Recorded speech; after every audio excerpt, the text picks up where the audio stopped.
One thing you want to try as well to avoid, so let's say I want to paint these 3 scales, try and not do this, because then it becomes very irregular. One thing you can do instead is, and that's something you have to be at first very conscious about, is maybe I leave 2 scale, therefore on this one I leave only 1 scale, so it becomes a medium space, here a small space, and here maybe you can have a bigger space. So here you can leave 2.5 scales, let's leave 3 scales, and maybe you can stock 2 scales here side by side, and therefore you try, basically what you want to try and avoid is to select this scale, because then you've got 2 scales free, 2 scales free, and 2 scales free, and it's very regular and it's not organic. So you want a bit of randomness. So by putting these two closer together, it just looks a bit more random.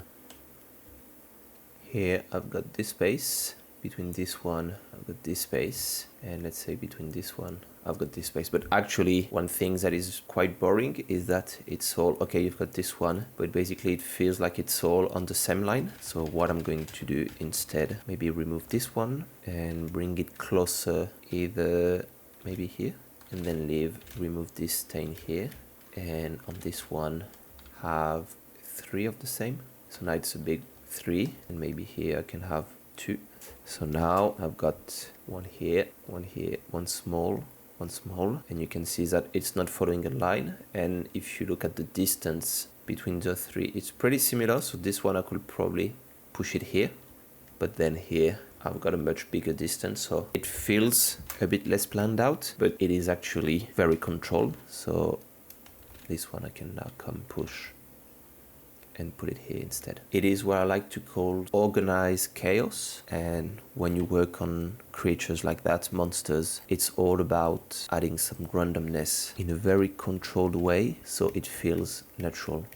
And same goes for the black scale. So I've got one black scale here, another one here, and you can see that the distance is not the same. So that's something I try to do all the time. And you can as well see that here with my black scale, I try to not follow a perfect line. So sometimes I will take, like here, I try to leave blank. Here there is a half blank, so it's not everything is fully black. So you want it to be clean enough so it doesn't look chaotic, but you want it to be random as well. So this is between update 2 and update 3. So I just added more black scales, cleaned up areas as well. And while I was doing that, I still try and make sure that I was keeping things random. So for instance, I added black scales here, but you can see that I kept this one free, this one free, this one here free. I kept this one free. And even though if you have a look between update 2 and 3, even though I've been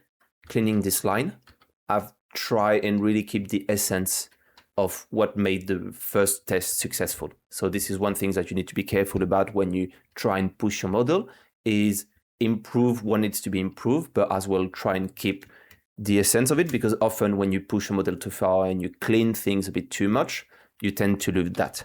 For instance, I think I may have lost it a little bit on the neck. So that was the neck before, and that's the neck now. I like when I've got scale, I like to clean then, and I like to have like really pattern.